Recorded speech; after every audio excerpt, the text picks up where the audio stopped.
সহিহ বুখারীর ৬০৯৪ নম্বর হাদিসের বর্ণনা। ক্বালা রাসূলুল্লাহ সাল্লাল্লাহু আলাইহি ওয়াসাল্লাম, নবীজি বলেন, আলাইকুম বিসিদকি, তোমরা সত্যবাদিতা অবলম্বন করো। ফাইন্নাস সিদকা ইয়াহদি ইলাল বীর, সত্য মানুষকে পুণ্যের রাস্তা দেখায়। ওয়া ইন্নাল বিররা ইয়াহদি ইলাল জান্নাহ, পুণ্য মানুষকে জান্নাতের রাস্তা দেখায়।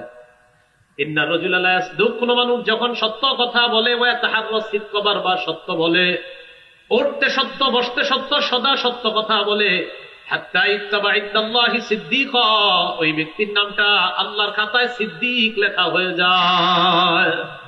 এই জামানায় যদি কোনো ব্যক্তি সারাক্ষণ সত্য কথা বলে, তার নামটা আল্লাহর খাতায় সিদ্দিক লেখা হয়ে যায়। ওয়া ইয়াকুমুল কাযিব, নবীজি বলেন, তোমরা মিথ্যা থেকে বাঁচবা। ফাইন্নাল কাযিবা ইয়াহদি ইলাল ফুজুর, মিথ্যা মানুষকে পাপাচারের রাস্তা দেখায়। ওয়া ইন্নাল ফুজুরা ইয়াহদি ইলান নার, পাপাচার মানুষকে জাহান্নামের রাস্তা দেখায়। ইন্নার রাজুলা লা ইয়াকযিব, কোন মানুষ যখন মিথ্যা বলে, বলতে বলতে এক পর্যায়ে এমন হয়ে যায়, হাত্তা ইত্তাবা ইনদাল্লাহি কাযযাবা, আল্লাহর খাতায় ওই ব্যক্তির নাম কাযযাব, মুসাইলামা, মিথ্যা নবুয়ত দাবিদারের মতো কাযযাব লেখা হয়ে যায়। বলেন নাউযুবিল্লাহ। কাযযাব মানে অধিক মিথ্যাবাদী, সিদ্দিক মানে অধিক সত্যবাদী। কোন ব্যক্তি যখন বারবার সত্য কথা বলে, তার নামের পরে সিদ্দিক উপাধি লেগে যায়। আর কোন ব্যক্তি যখন উঠতে বসতে মোবাইলেও মিথ্যা কথা বলে, এই ব্যক্তির নাম কাযযাব হয়ে যায়। যেমন আমারে আপনারা দাওয়াত দিচ্ছেন, আর আমারে ফোন দিলেন, আমি কই আছি? আমি আছি মিরপুর। তখন আমি চিন্তা করলাম আপনাদেরকে একটু আশ্বস্ত করি, আমি বললাম আমি আছি এখন সাভার। আসলে কি আমি সাভার না মিরপুর? এটা তো মিথ্যা কথা। এটা কি কথা? আসলে মিথ্যা কথা নাকি আপনাদের ভয় লাগতেছে? এটা কইতে, এটা তো মিথ্যা কথা। আমি তো মিরপুর, আমি যদি বলি সাভার, এটা মিথ্যা কথা। রাসূল আকরাম সাল্লাল্লাহু আলাইহি সাল্লাম বলেন, সহিহ বুখারীর ৬৪৭৭ নম্বর হাদিসের বর্ণনা, عن أبي هريرة رضي الله تعالى عنه قال قال رسول الله صلى الله عليه وسلم, নবীজি বলেন, ইন্নাল আবদা লা ইয়াতাকাল্লামু বিল কালিমা মা ইয়াতাবায়্যানু ফিহা, কোন বান্দা যখন চিন্তা ভাবনা ছাড়া উল্টা পাল্টা কথা বলে, চিন্তা ভাবনা ছাড়া একটা কথা বলে ফেলছে, আসি আমি মিরপুর বললাম সাভার, আজাইরা বলে দিলাম আমি সাভার।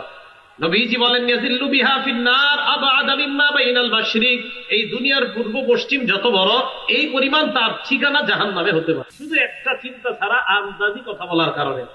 সামনে নির্বাচন, এই নির্বাচনের সময় অনেক মানুষ কি করবে, ৩টা ৪টা পর্যন্ত শুধু শুধু গল্প করবে আর চা খাবে, আর বলবে অমুকে এই দেশে আসলে লাভ আছে, অমুকে মানে এরকম একটা ভাবসা। উনি আমেরিকার প্রেসিডেন্ট হলে শিখছিল, এই চা দোকানের সামনে বৈশা এমন একটা ভাব নিবে। এই যে আছে আজাইরা পেঁচাল মারেন চা দোকানের সামনে বৈশা, এটাও নবীজি নিষেধ করছেন।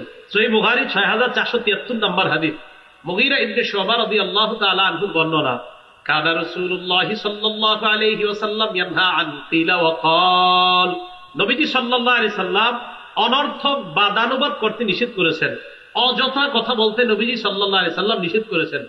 তিরমিজি শরীফের ২৩১৪ নম্বর হাদিসের বর্ণনা, ক্বালা রাসূলুল্লাহি সাল্লাল্লাহু আলাইহি ওয়াসাল্লাম, নবীজি বলেন, ইন্নার রাজুলা লা ইয়াতাকাল্লামু বিল কালিমা লা ইয়ারা বিহা বাসা, অনেক মানুষ অনেক সময় কথা বলে, যেমন আপনারা আমি একটু কথা বললাম, বলার পরে আপনি আমারে বললেন এটা কি বললেন, আমি বললাম কথার কথা, কি বলছি, মানে একটা হুদা কথা বলছি। আল্লাহ নবী বলেন, এই যে তুমি চিন্তা ভাবনা ছাড়া লা ইয়ারা বিহা বাসা, যে কথাটা তুমি কিছুই মনে করো না,